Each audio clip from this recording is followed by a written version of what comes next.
되었으면 좋겠습니다. 하나님께서 우리에게 오늘 주시는 말씀은요, 마태복음 21장 18절에서 22절 말씀입니다. 우리가 한 목소리로 같이 읽겠습니다. 시작. 새벽에 성 안으로 들어오시는데 예수께서는 시장하셨다. 마침 길가에 있는 무화과 나무 한 그루를 보시고 그 나무로 가셨으나 잎사귀 밖에는 아무것도 없으므로 그 나무에게 말씀하셨다.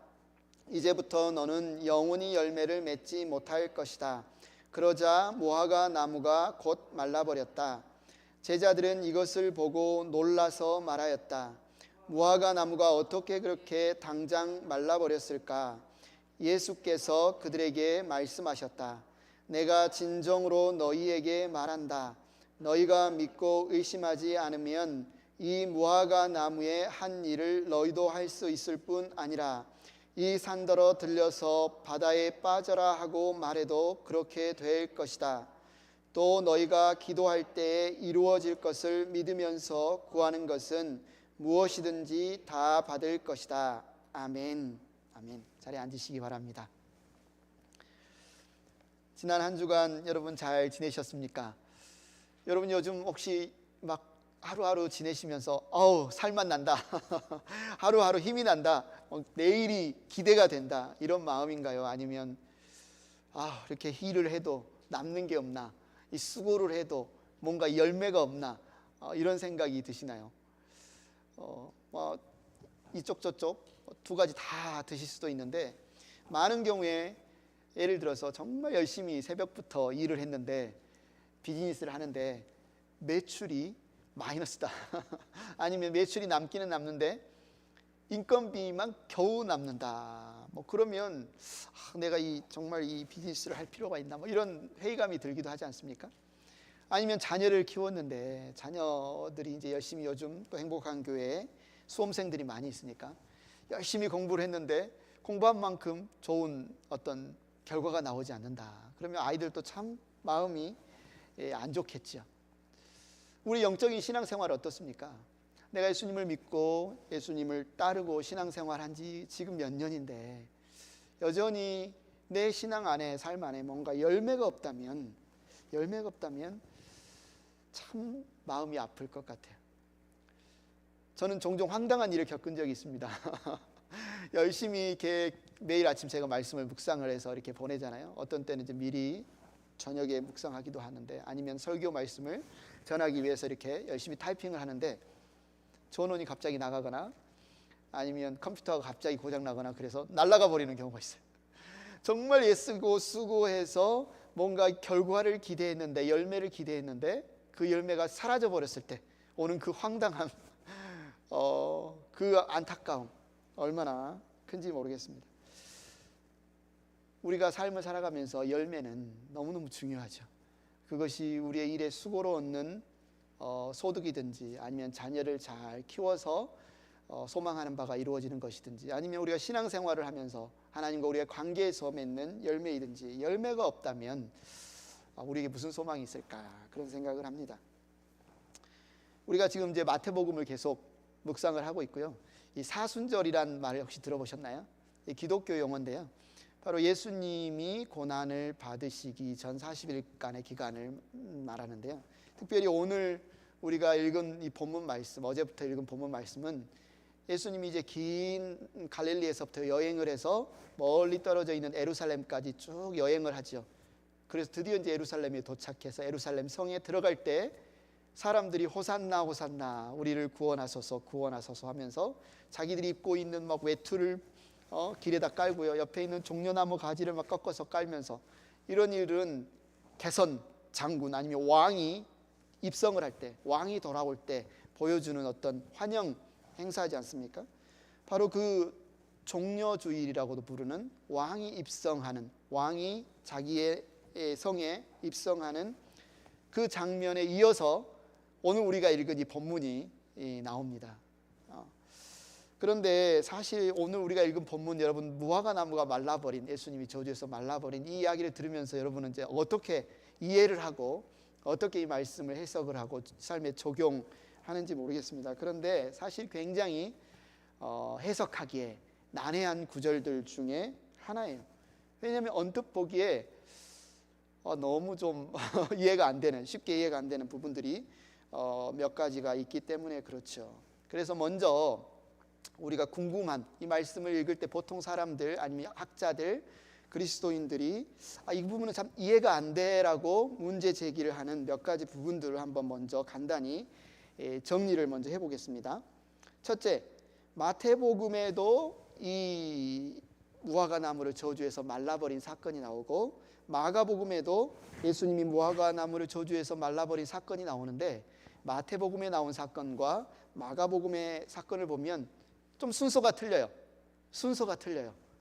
예를 들면 마태복음에 오늘 여러분이 묵상한 말씀에 보면 예수님이 예루살렘 성에 들어가서 먼저 성전의 장사치들과 성전을 이 더럽히는 강도의 소굴로 만든 이 사람들을 막 이렇게 채찍으로 내어 쫓으시면서 청소한 사건 이후에 돌아오는 길에 무화과 나무를 잎사귀가 무성한 것을 보시고 열매를 얻으러 가셨다가 없으니까 저주해서 그 자리에서 말라버렸다.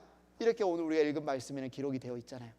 그런데 마가복음에 가서 그 말씀을 읽으면 이 순서가 좀 다릅니다.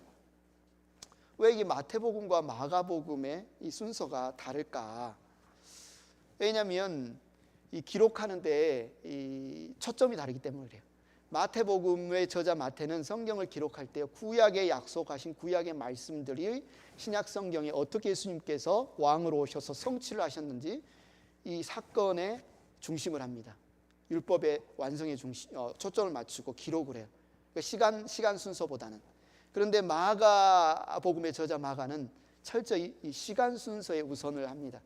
그러니까 사실 이제 오늘 이 무화과 나무가 말라버린 사건을 우리가 시간 순서대로 재구성을 하고 싶으면 이 마가복음을 참고하는 게 좋겠죠. 그래서 마가복음을 참고해서 다시 한번 이 구성을 해보면요. 먼저 예수님께서 베단이라는 곳에서 숙박을 하시고 예루살렘 성에서 한 2km 정도 떨어져 있어요.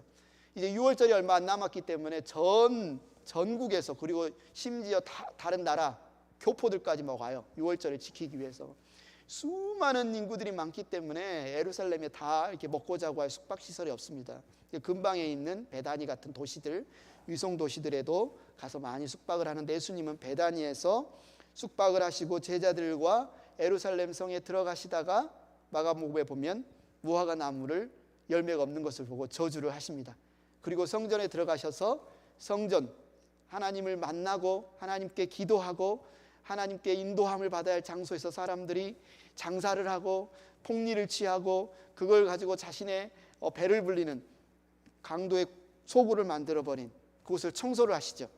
그리고 나서 나가는 길에 보니까 그 무화과 나무가 말라져 있는 것을 봅니다. 베드로가 그것을 보고 주님이 아까 저주하셨는데 무화과 나무가 말라버렸네요. 이 이유가 뭡니까?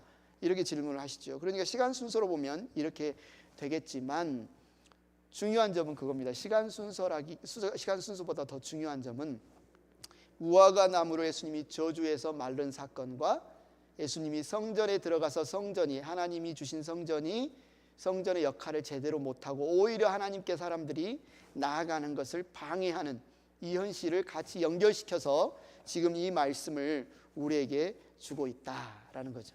그래서 먼저 마태복음과 마가복음의 이런 시간적인 사건의 순서가 다른 것에 대해서 이해하기가 첫 번째 사람들이 힘들어하고요. 두 번째 이해하기 힘든 부분은 보통 예수님께서 기적을 행하시거나 표징을 행하시면 병든 사람을 고쳐주거나 그죠? 아니면 귀신을 내어 쫓거나 뭐 이런 정말 사람을 살리는 일, 선한 일을 하시는데 나무를 저주해서 죽여버렸다? 이게 예수님의 성품과 맞나? 이 예수님의 이 성품과 맞나? 이런 생각이 드는 거죠. 왜냐하면 예수님이 말씀을 가르치실 때 하늘에 나는 새도 하나님이 먹이신다. 들에 핀 백합화도 하나님이 입히신다. 그러니까 피조물들 역시 하나님께서 보살피고 사랑하는 대상인데 무화과 나무를 지금 어떻게 하셨어요? 열매가 없다. 그래서 너는 영원히 열매를 맺지 못할 것이다. 이게 저주를 한 겁니다. 그러자 마태복음에 보니까 곧 말라버렸다. 마가복음에는 곧이 이제 하루 안에 말라버렸다. 이렇게 지금 기록을 하고 있죠. 우리가 언뜻 보기에 예수님의 평상시의 성품이나 평상시에 말씀하시는 것과 조금 행동이 언뜻 잘 맞지 않는 것처럼 보여요. 그러나 마가복음 11장 13절에 이 말씀을 또 더 인용을 해보면 이때는 아예 무화과 철이 아니었다는 거죠. 무화과는 보통 6월부터 맺히기 시작해서 7월, 8월, 9월에 많이 맺히는데 이때는 6월절 제사를 6월절을 지키러 왔기 때문에 3월 중순 4월 때였는데 아예 이때는 이제 무화과가 맺히지 않은 철인데 예수님께서 무화과 열매가 없다고 무화과 나무를 저주했다. 이게 너무 이제 앞뒤가 좀 안 맞아 보인다는 거죠.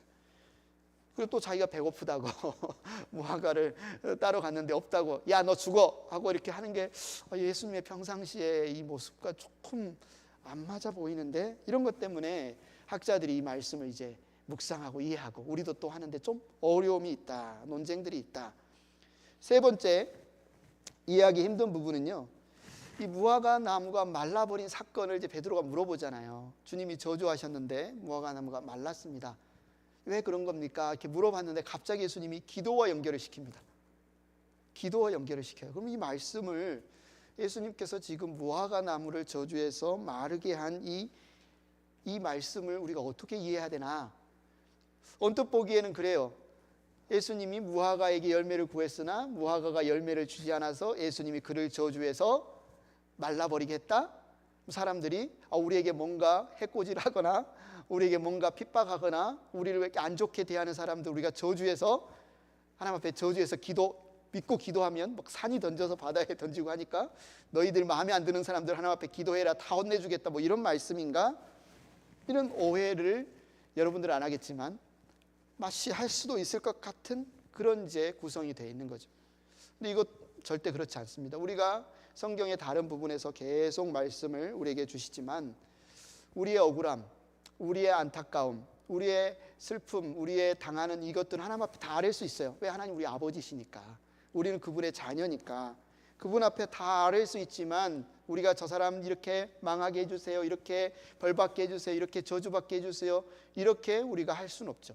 왜냐하면 공의로우신 하나님, 정의로우신 하나님이, 재판장이신 하나님이 그분의 공의에 합당하게 갚아주실 거니까 오히려 하나님께 아뢰기만 해라. 예수님은 오히려 지난번에도 제가 말씀을 통해서 우리 마태복음 말씀을 통해서 나눴던 것처럼 우리를 핍박하는 자, 오히려 여러분에게 잘못하는 형제에게 70번까지 7번이라도 뭐예요? 용서하라고 그러잖아요. 여러분이 받은 1만 달란트 빚졌다가 용서받은 그 사랑으로 용서해라. 심지어 원수를 사랑하고 핍박하는 자를 기도해 주라. 뭐 이렇게 예수님께서 말씀하셨다는 말이죠. 그러면 오늘 이 비유 사건을, 무화과 나무를 저주하고 마르게 한 사건을 우리는 어떻게 해석을 해야 되나, 이해해야 되나, 어떻게 우리 삶에 적용해야 되나, 이런 한 몇 가지의 이해하기 어려운 의문점들을 가지고 있습니다. 그래서 먼저 이 말씀 우리가 잘 이해하기 위해서는 예수님이 왜 그러면 무화과 나무를 저주해서 말라버리게 했을까? 여기를 우리가 한번 알아보면 되겠죠. 오늘 보면 18절 19절을 보십시오. 새벽에 성 안으로 들어오는데 예수께서 시장하셨다. 마침 길가에 있는 무화과 나무 한 그루를 보시고 그 나무로 가셨으나 잎사귀 밖에는 아무것도 없으므로. 여기 힌트가 있습니다. 그래서 제가 이걸 제목으로, 오늘 설교 제목으로 이렇게 딱 잡았죠. 잎사귀 밖에는 아무것도 없으므로 그 나무에게 말씀하셨다. 이제부터 너는 영원히 열매를 맺지 못할 것이다. 그러자 무화과 나무가 곧 말라버렸다. 앞에서 질문을 우리가 던져봤던 것처럼 예수님의 평상시의 성품이나 행동과는 뭔가 잘 맞지 않는 것 같은 모습. 예수님이 왜 무화과 나무를 저주하셨을까? 오늘 본문은 분명하게 말합니다. 열매가 없었기 때문에. 그런데 좀 전에 말한 것처럼 문제는 지금이 무화과 나무 열매철이 아니라는 데 있죠. 그럼 예수님은 그걸 몰랐을까? 갈릴리에서는 좀 빨리 열리는데 이 예루살렘에서는 더 늦게 열리는 것일까? 그런 게 아니잖아요. 예수님이 다 알고 있고 이 무화과 나무 자체에 뭔가 잘못이 있는 게 아닌데도 이 무화과 나무를 통해서 저주를 하고 말라버린 것은 무화과 나무에게 말하는 것이 아니라 좀 전에 말한 것처럼 성전을 청소한 그 사건과 연결해서 당시에 유대인들에게 하나님을 믿는다고 하고 하나님을 예배하고 하나님을 만나는 이 성전을 통해서 하나님을 전한다고 하는 종교 지도자들에게 하고 싶은 말씀이 있었기 때문에 이 사건을 보였다는 거죠. 우리가 절대로 잊지 말아야 할 것은 우리가 이해가 안 된다고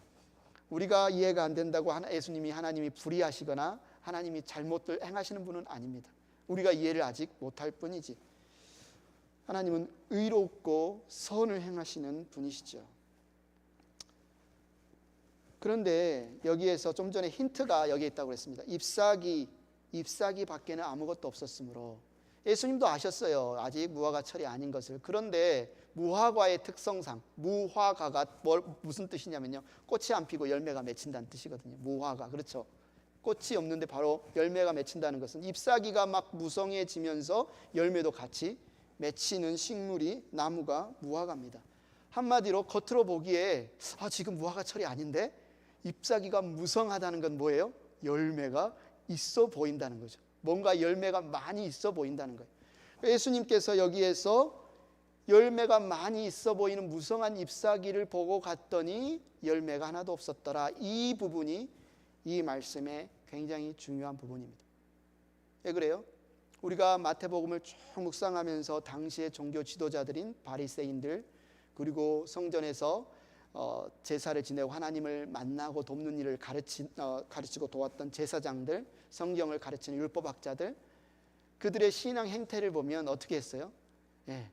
금식, 하나님 앞에 음식을 먹지 않으면서 기도할 때 이들은 나 금식합니다 라고 티를 냈어요. 왜? 사람들이 자기가 금식하는 것을 알아봐 주기를 원해서. 하나님 앞에 기도하는데 꼭 어디 가서 기도를 해요?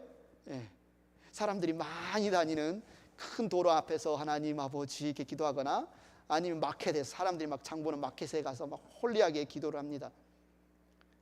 그리고 또 자신들이 얼마나 하나님 말씀을 잘 지키는지 보여주기 위해서 11조를 드리는데, 10의 1조를 드리는데 양념, 고춧가루, 무슨 깻가루, 뭐 양념까지 다 10의 1조를 정해서 그거를 나누어서 드리고요. 야채, 채소까지.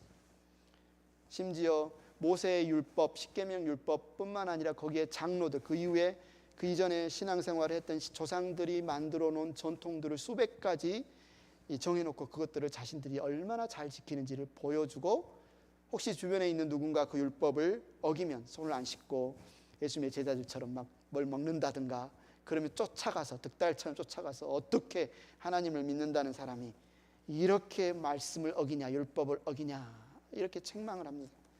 한마디로 그들은 겉으로 보이기 어때요? 잎사귀가 무성한 무화과 나무처럼 정말 신앙이 좋아 보입니다. 사람들이 보기 어떻게 느낍니까? 야, 진짜 나는 저렇게 못 사는데 대단하다. 야, 저분은 참 하나님께 가깝다. 믿음이 너무 좋다. 경건하다. 막 이런 칭송을 해요. 그런데 이들의 본질은 어떻습니까? 예수님을 찾아와서 그들이 질문을 던지고 예수님이 정말 귀신 들린 사람들에게 귀신을 내어쫓고 고쳐주셨을 때 예수님한테 뭐라고 해요? 당신 귀신의 왕 바알세불의 힘을 빌어서 귀신을 내어쫓은 것이지. 막 이렇게 힐난을 하면서 예수님을 자신들의 이익을 위협하는 라이벌로 간주를 합니다. 정말 음해하기 위해서 별의별 덫을 놓기 위한 질문들을 던지는데 예수님의 그 지혜로운 말씀과 하나님의 그 권위 있는 말씀에 도저히 당해낼 재간이 없습니다. 예수님의 그 능력, 병을 고치시고 정말 수많은 사람들을 오병이의 기적으로 먹이시고 이 많은 기적들을 도저히 자신들이 뛰어넘을 수 없지요. 그래서 이제 시기하다 못해 지금 어떤 계획을 세워요? 예수님을 죽이려는 계획을 세워요. 그것도 언제?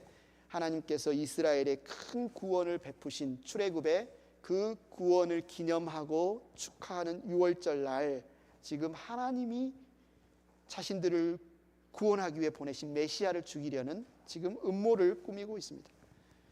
성전에 전국에서 또 세계의 디아스포라 유대인들이 다 모여서 날마다 성전 한쪽에서는 뭐예요? 하나님께 제사를 드리는 그 제사가 드려지면서 동시에 이방인의 뜰에서는 어떻게 합니까? 사람들에게 폭리를 취하고 속여서 이윤을 취하고 그 하나님께 드리는 제사, 예배를 통해서 자신들의 비즈니스를 하고 배를 불리는, 그래서 예수님이 보시기에 너희들은 강도다. 이곳은 하나님을 만나도록 돕는 곳이 아니라 너희의 배를 채우는 강도의 소굴이다 라고 말할 정도로 하나님을 만나는 장소가 아니라 오히려 빈 껍데기밖에 없는, 성전은 있는데, 성전은 화려한데 얼마나 화려했냐면 금 도금을 해놓고 하얀 대리석으로 지어놔서 햇볕이 비치면 그곳에 반사된 햇볕 때문에 눈이 부셔가지고 성전을 바라보지 못할 정도로 그렇게 화려한 성전은 있었는데, 막상 그곳에서 하나님을 찾고 회개하고 자신들이 하나님 없이 살 수 없는 존재인 것에 대해서 안타까워하는 그런 사람들은 없었다는 거죠. 그런데 그 일을 누가 주도를 해요?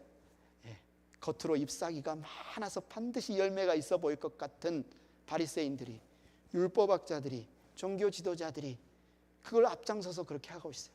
우리만 따라와, 우리가 하는 대로만 살아, 그러면 하나님 앞에 구원받을 수 있어, 그러면 하나님의 말씀대로 살 수 있어라고 하면서 앞장서서 걷는데, 예수님이 보시기에는 뭡니까? 눈먼 사람이 수많은 사람들을 이끌어서 어디로? 멸망의 구렁텅이로, 죽음으로 이끌어가고 있다. 이것을 지금 보여주는 거죠. 우리에게도 질문을 던져봐야 되겠죠, 여러분. 우리가 예수님을 먼저 믿은 자 아닙니까? 그래서 오늘 예배 현장에 나와서 여러분 예배를 드리고 있는데, 여러분 어떠세요? 우리는 믿는 자로서 우리는 어떻습니까? 여러분, 가정에서 우리가 이제 신방을 가보면 많은 분들이 우리 자녀의 구원을 위해서, 또 자녀의 신앙의 회복을 위해서 많이 우리가 기도를 하는데, 여러분 믿는 부모로서 여러분의 모습은 어떻습니까? 한번 생각해 보면서 이 말씀 우리가 한번 살펴봤으면 좋겠어요. 오늘 보면 18절에 보니까 예수님이 시장하셨다.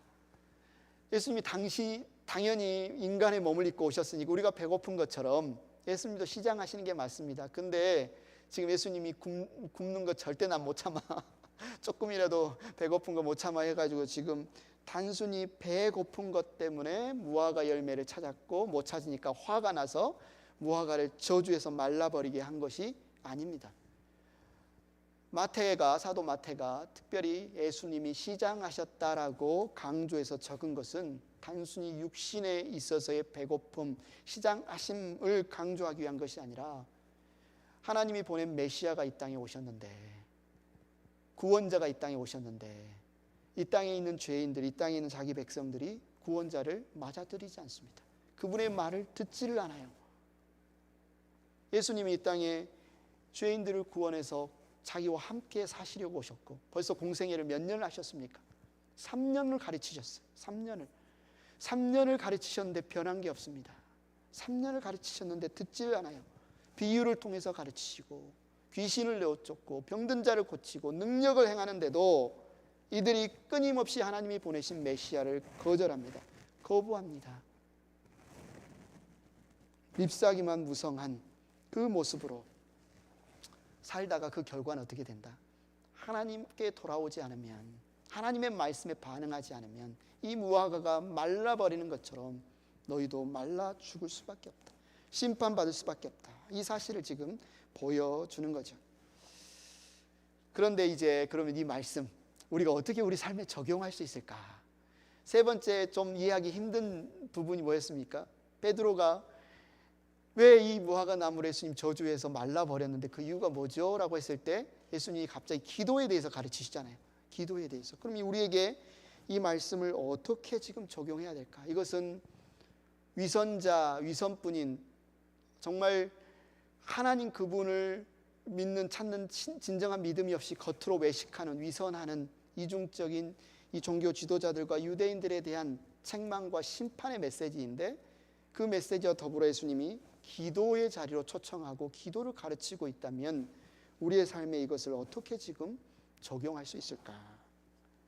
예수님은 지금 믿음으로 기도함으로 이 땅을 고치라라는 자리에 우리를 초대하고 있습니다. 21절, 오늘 본문 21절에 이렇게 말씀하시죠. 내가 진정으로 너희에게 말한다. 너희가 믿고 의심하지 않으면 이 무화과 나무에 한 일을 너희도 할 수 있을 뿐 아니라 이 산더러 들려서 바다에 빠져라 하고 말해도 그렇게 될 것이다. 많은 사람들이 이걸 그냥 단순히 큰 기적을 행할 수 있는 믿음으로 기도하면 하나님이 큰 기적을 행해 주신다, 이렇게만 이제 적용할 수 있는데, 우리가 계속 큐티를 묵상하고 매일 말씀 묵상하고 주일날 말씀을 보면서 여러분 너무 나무만 보면 안 됩니다. 그죠? 이 숲을 봐야 합니다. 지금 마태복음 21장 예수님이 예루살렘의 왕으로 입성하시고, 그러나 그 왕을 환영하지 않고 그 왕이 다스려야 할 성전, 왕의 집은 오히려 강도의 소굴이 되어 있고, 이런 상황 가운데 예수님이 무화과 나무를 저주하고 나서 기도에 대해서 가르친 말씀이기 때문에 단순히 그렇게 지엽적으로만 적용해서는 안 된다. 그래서 여기서 산이 나오죠. 근데 지금 이 말씀 어디에서 합니까? 예루살렘이 어디에 있어요? 시온산 위에 있죠. 시온산 위에 있습니다. 당시에 이 예루살렘에 있는 시온산 위에는 아주 영향력 있는 세 권력자들의 그룹이 있었는데, 첫째는 로마 총독부가 거기 있었지 않습니까? 로마의 병영이 있고, 그 다음에 헤롯, 그 땅을 또 다스리는 헤롯의 궁전이 있고, 또 여기서 말하는 성전이 있습니다. 한마디로 이 산이 던져서 바다에 던지울 것이다 라고 했을 때, 이것은 단순히 그 큰 산을 옮길 수 있는 믿음, 기도로만 적용할 수 있는 것이 아니라, 이건 하나님 앞에 순종하지 않은 이 산을 심판하신 의미도 여기에 담겨 있다는 거죠. 이것은 제자들도 알았을 거예요. 그러나 제자들은 아마 잘못 이해했을지 모릅니다. 그들의 눈은 오로지 이 자신들을 압제하고 억압하는 로마 병영에만 관심이 있었을 수 있어요. 로마 군대, 이 산을 던져서 바다에 던지우라 하면 그렇게 될 것이다 라는 이 말씀, 예수님의 말씀에 제자들은, 그래, 우리가 저 로마 군대를 하나님 무너뜨려 주십시오라고 기도하면 로마 군대가 다 망할 수 있겠다, 이스라엘의 해방을 시켜줄 것으로만 이해했을 수도 있어요. 그러나 이 마태복음에서 우리가 기록한 것처럼 단순히 강대국이 약소국을 억압하고 착취하고 식민 통치하는 그 로마의 죄만을 이야기한 것이 아니라, 또 그 권세에 힘입어서 이스라엘 백성들, 유대인들을 괴롭히고 또 세도 정치하는 헤롯, 그 세력들만을 말하는 것도 아니고, 여기에서 무엇보다 예수님이 성전을 청소하신 이후에, 무화과 나무를 저주해서 마르게 하신 이후에 이 기도에서 가르치신 것이기 때문에, 지금 성전에 대한, 특별히 성전의 심판에 대한 말씀인 것이 가장 메인 포인트가 되겠죠. 우리가 성전이 언제 지어졌는지 압니다. 다윗이 하나님께 하나님의 집을 짓고 싶습니다 라고 기도했는데, 하나님께서 다윗에게 허락하지 않으시고 그의 아들 솔로몬을 통해서 성전을 짓게 하십니다. 그런데 그 성전은 어떤 용도로 하나님께서 지었어요? 성전이 있기 전에 이미 성막, 하나님을 만나는 텐트, 하나님을 만나는 장소로 성막을 주셨던 것처럼, 성전 역시도 어떤 곳입니까? 하나님을 만나는 곳이죠. 하나님께 기도하는 것이고, 하나님을 예배하는 것이고, 하나님의 말씀을 듣는 것이고, 하나님과의 관계가 회복되는 곳이 성전입니다. 한마디로 성전에서는 이런 일들이 일어나야 되는데, 오늘 보는 것처럼, 좀 전에 말씀했던 것처럼 겉으로는 경건해 보이고 겉으로는 그런 일을 하는 것처럼 막 제사도 많고 막 유월절도 잘 지키고 율법도 막 하는데, 그 내면에서는, 그 안에서는 탐심만 가득하고 위선만 가득하고, 오히려 하나님께 이끄는 것이 아니라 성전 그 자체를 숭배하고 성전 그 자체를 자랑스러워하는, 오히려 하나님께 나아가는 길을 막아버리는, 오히려 멸망으로 인도하는 그런 상황이 지금 있는 거죠. 예수님께서 성전에서 기대하는 것이 무엇이겠습니까? 바리새인의 기도와 세리의 기도의 비유를 통해서 들려주시는 것처럼, 자신들이 얼마나 영적으로 지금 하나님으로부터 멀어져 있는지, 생명의 근원이며 복의 근원이며 하나님이 없으면 우리가 살 수 없는 그 사실을 인지하고, 내가 영적으로 얼마나 무감각해져 있습니까? 우리의 자녀들이, 우리의 가정이 얼마나 하나님으로부터 멀어져 있습니까를 애통해하면서, 그렇게 하나님 앞에 무릎 꿇어야 할 장소, 그렇게 부르짖어야 할 곳이 전혀 괜찮다, 우리는 하나님께 가깝다, 잘 살고 있다, 오히려 그런 모습이 전혀 없어도 이 세상 사는데 아무런 어려움 없다, 그렇게 살아가고 있는 그 모습에 대해서 예수님이 지금 안타까워하시는 거죠.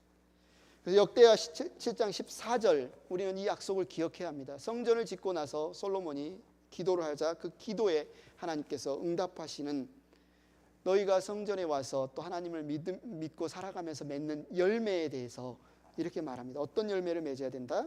7장 14절 같이 한번 읽어볼까요? 시작. 내 이름으로 일컫는 나의 백성이 스스로 겸손해져서 기도하며 나를 찾고 악한 길에서 떠나면 내가 하늘에서 듣고 그 죄를 용서하여 주며 그 땅을 다시 번영시켜 주겠다. 솔로몬은 그 아버지 다윗의 소원처럼 또 하나님의 약속처럼 성전을 다 짓고 나서 하나님께 이런 곳이 되게 해달라고, 이런 곳이 되게 해달라고 기도를 합니다. 그 간구에 하나님께서 응답해 주시면서 이렇게 약속을 해 주시는 거죠. 너희가 내 이름으로 일컫는 나의 백성이 스스로 겸손해져서 기도하며 나를 찾고 악한 길에서 떠나면 내가 하늘에서 듣고 그 죄를 용서해 주며 그 땅을 다시 번영시켜 주겠다. 한마디로 성전이 어떤 곳이라는 거예요? 17절 역대하 7장 16절에 이렇게 말하죠. 내가 내 이름이 이 성전에 길이길이 머물게 하려고 이 성전을 선택하여 거룩하게 하였으니, 한마디로 성전은 어떤 곳이냐면 하나님의 이름이 머무는 거룩한 곳이 성전이라는 거죠. 그곳에 내 눈길과 마음이 항상 있을 것이다. 한마디로 하나님의 거룩하심과 하나님의 자비와 하나님의 마음을 느끼고 경험하고 교제할 곳이 성전인데, 당시에 이것을 가르쳐야 할 종교 지도자들은 그것을 외면한 채 오히려 그곳에서 배를 불리고 장사를 하고 위선과 형식주의로 올바른 신앙의 모습을 왜곡시키는 강도의 속을, 죄악의 소굴로 만들어 버렸다는 거예요. 그래서 예수님이 분노하시며 채찍질하시며 그곳을 청소하시고 이어서 그들의 운명이 앞으로 어떻게 될 것인지 무화과 나무 사건을 통해서 알려주십니다. 다른 본문에 보면 이 예루살렘과 예루살렘 성전을 보시면서 예수님이 눈물을 흘리시는 장면이 나와요. 눈물을 흘리신, 내가 너희를 나에게로 아버지께로 이끌려고 내가 얼마나 노력하였더냐. 그러나 너희가 회개하지 않으니 너에게 화가 있다. 그래서 이 지금 마태복음 21장 이후에 7가지 화에 대해서, 7가지 재앙에 대해서 예수님께서 계속 말씀을 하시죠. 산상수훈에서는 팔복에 대해서 말씀하시잖아요. 예수님께서 자기에게 몰려든 수많은 사람들에게 말씀을 가르치시면서 그 안에 8가지 복기에 대해서 이야기를 하시는데, 오히려 이제 이곳에서는 7가지의 화에 대해서, 재앙에 대해서 예수님이 말씀을 하십니다. 예수님은 또 예루살렘 성과 성전을 보시며 비통한 심정으로 우셨죠. 왜 우셨을까요? 왜 우셨을까요? 성전이 하나님의 마음을 품는 사람이 단 한 사람이 없구나. 하나님의 눈으로 자신을 보고 하나님의 마음으로 자녀를 보고 하나님의 마음으로 이웃을 보는 사람이 없구나. 죄 가운데서 사람이 죽어가고 하나님과 멀어져 무감각해져 가고 정말 멸망을 위해 걸어가고 있는데, 정말 아브라함이 소돔을 위해 살려달라고 용서해달라고 하나님 앞에 중보기도할 때 하나님이 그곳에 하나님의 마음으로 깨어 기도하는 10명의 의인이 없어서 소돔과 고모라가 망한 것처럼 이 예루살렘 도성에 이 주님의 마음으로 기도하는 사람이 없구나. 주님의 마음으로 기도하는 사람이 없구나. 얼마나 예수님의 마음이 아프셨을까요? 지금 우리에게 이 말씀을 통해서 여러분 무엇을 우리에게 요청하고 있을까요? 무화과가 저주를 받아서 말라버렸대. 여기에 초점이 있지 않죠. 예수님께서는 지금 그 마음을 우리에게 지금 요청하고 있습니다. 보니까 딱 1주년이 됐더라고요. 코로나 바이러스가 와가지고 학교도 애들이 쉬고 우리도 교회도 이제 문을 닫고 몇 분 오시긴 하지만 이렇게 온라인으로 예배를 드린 지 딱 1년이 됐어요. 1년을 돌아보면서 우리가 신방을 해본 몇 분은 참 이런 코로나 상황 가운데 신앙생활이 참 힘들다라고 하지만, 그러면서 오늘 예수님께서 우리에게 주시는 말씀은 뭐예요? 힘든 거 다 아는데 어떻게 해야 된다는 거예요? 믿고 기도하라는 거죠. 믿고 기도하라. 22절에 말하지 않습니까? 22절 말씀에 너희가 기도할 때 이루어질 것을 믿으면서 구하는 것은 무엇이든지 다 받을 것이다. 너 어떤 마음으로 기도하라?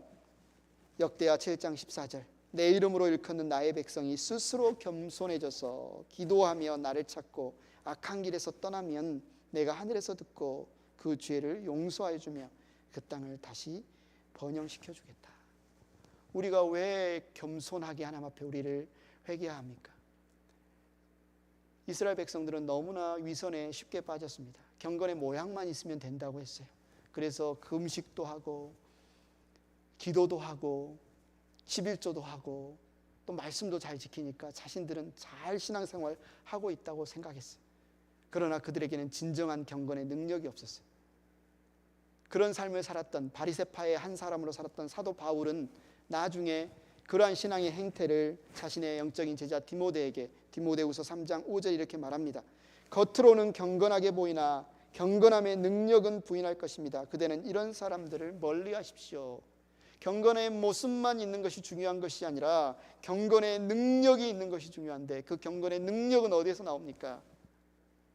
스스로 겸손해져서 기도하며 하나님을 찾고 악한 길에서 떠나 하나님 당신께서 하실 수 있고 당신께서 나의 삶의 소망입니다라고 구하는 그것이 경건함의 능력이라는 거죠.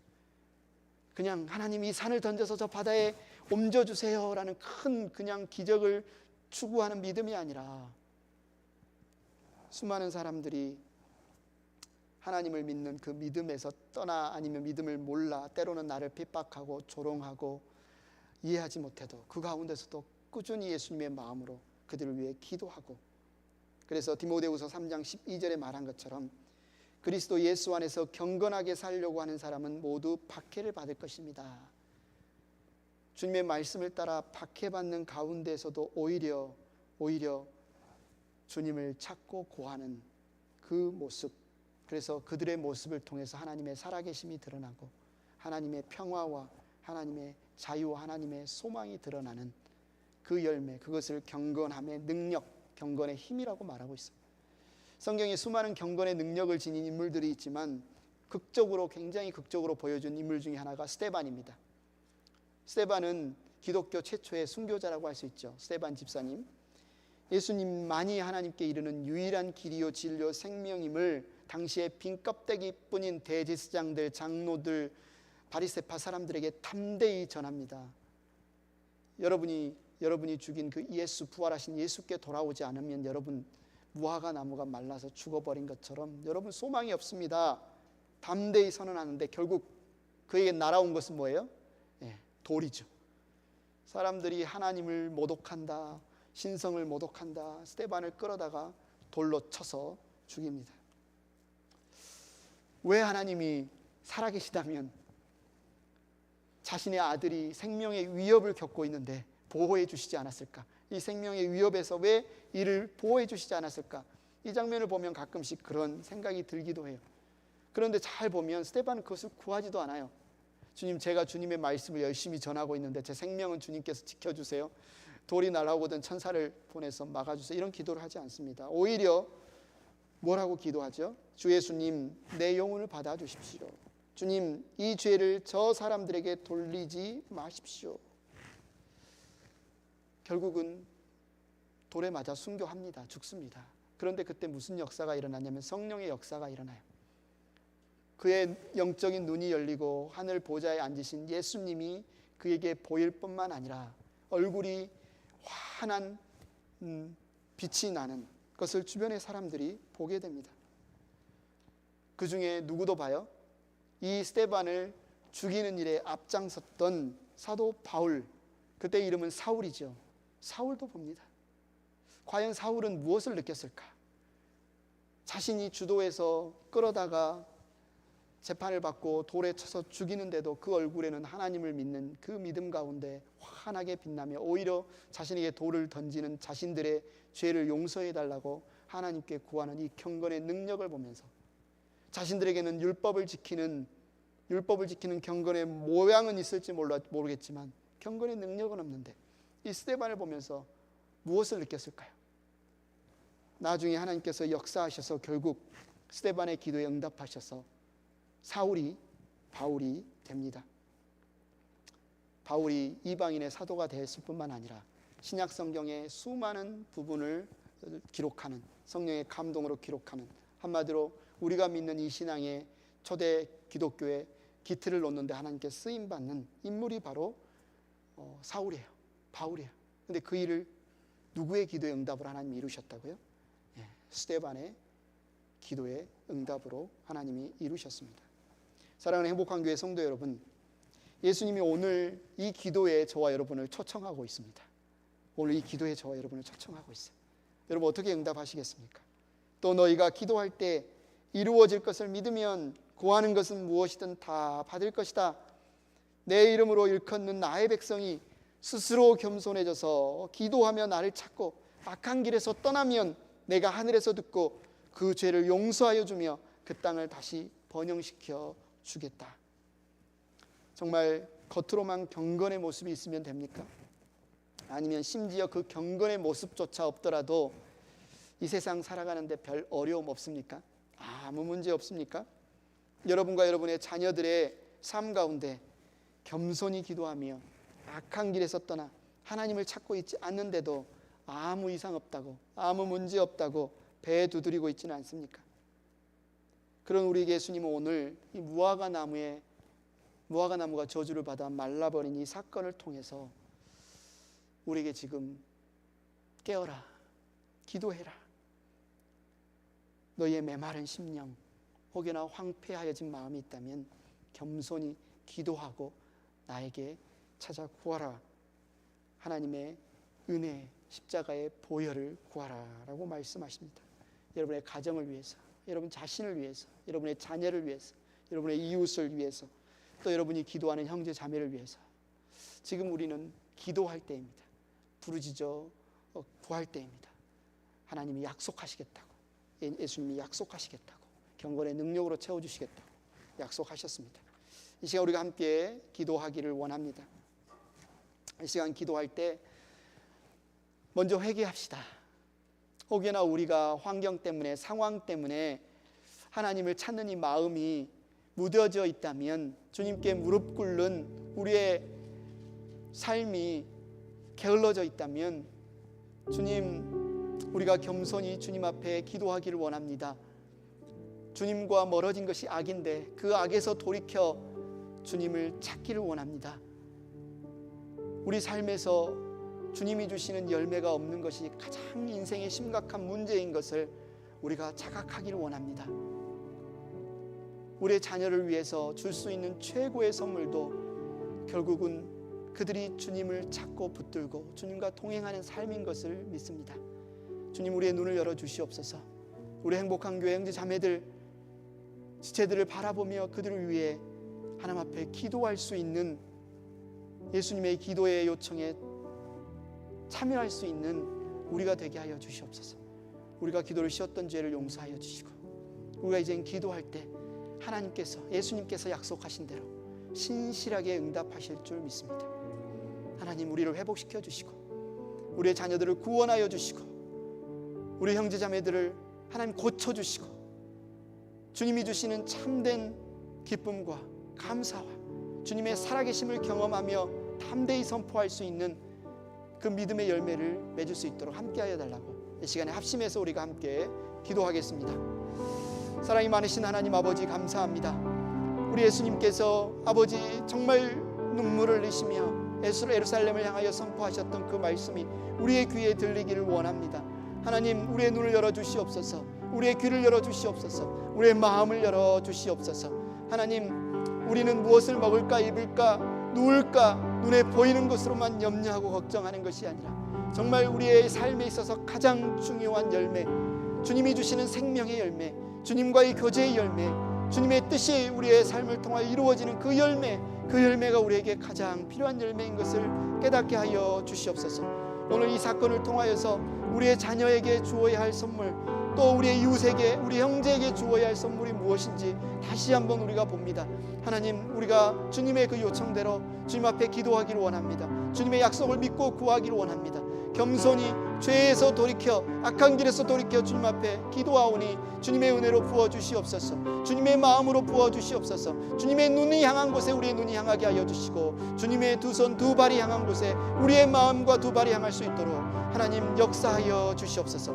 주님은 구하라고 하셨고 구하는 자들의 기도에 응답하시겠다고 하셨사오니 우리가 주님을 믿고 구하겠사오니 하나님 역사하여 주시옵소서. 회복시켜 주시옵소서. 부흥이 임하게 하여 주시옵소서. 우리의 가정이 부흥하게 하여 주시옵소서. 우리의 아버지 형제 자매들이 우리의 자녀들이 영적인 부흥의 역사가 일어나게 하여 주셔서 하나님이 주시는 참된 기쁨과 만족과 회복이 일어나도록 주님 역사하여 주시옵소서.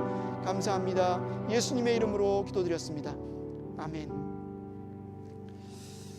이 시간 우리가 붙들었던 이 말씀 그리고 우리가 서로를 바라보면서 드렸던 이 기도를 품고 이 찬양 우리가 함께 드리도록 하겠습니다. 하나 되게 하소서.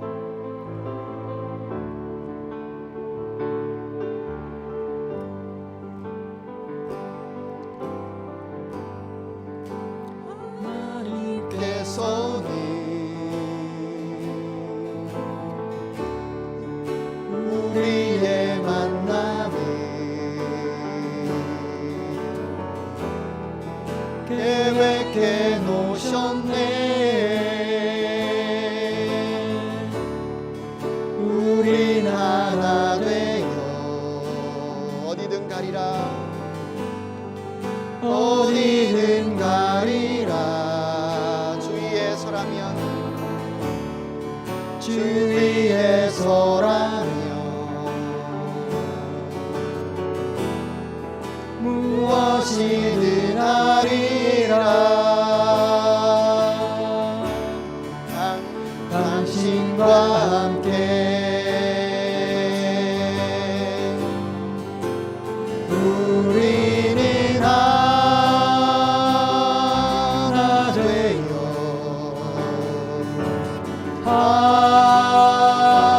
함께 건네 하늘 아버지 사랑 안에서 우리는 기다리며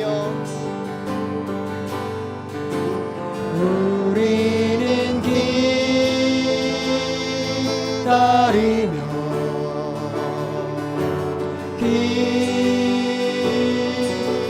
기도하네. 우리의 삶의 사랑 넘치도록 우리는 하나 되어 우리는 하나 되어 함께 건네 하늘 아버지 사랑 안에서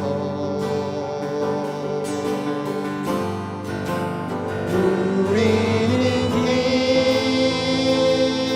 기다리며